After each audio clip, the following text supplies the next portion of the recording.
انمي بيرزيرك غني عن التعريف.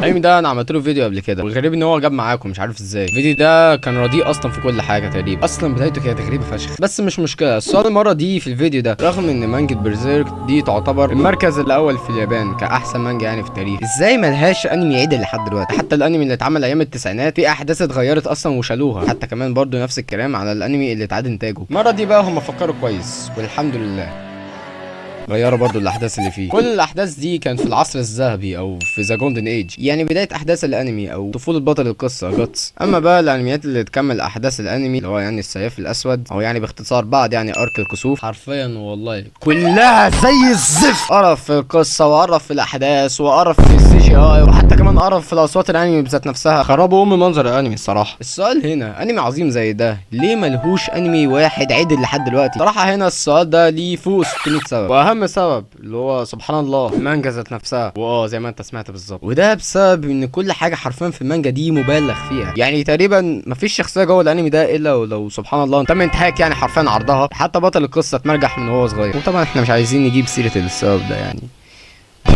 شويه في حاجات اصلا مش هينفع تظهر في الانمي ذات نفسه، فده طبعا بيخلي ان احداث الانمي كلها تتغير. ده غير ان رسم المانجا ذات نفسه جامد فشخ الصراحه. حرفيا انا بحس ان كل صفحه جوه المانجا دي تستاهل ويل بيبر بحالها. كميه التفاصيل المانجا مفيش استوديو انمي عرفت تطلع انمي بيرزيرك نفس جوده المانجا بتاعتها. ده غير ان الكاتب المتخلف كنتارو ميورا ادى اصلا تكمله احداث الانمي لاستوديو عبيط اصلا بتاع اطفال، وده خلى الانمي يبقى اثبت اكتر. ودي اسباب فشل بيرزيرك كانمي مش كمانجا. ما تنسوش تعملوا لايك واشتراك.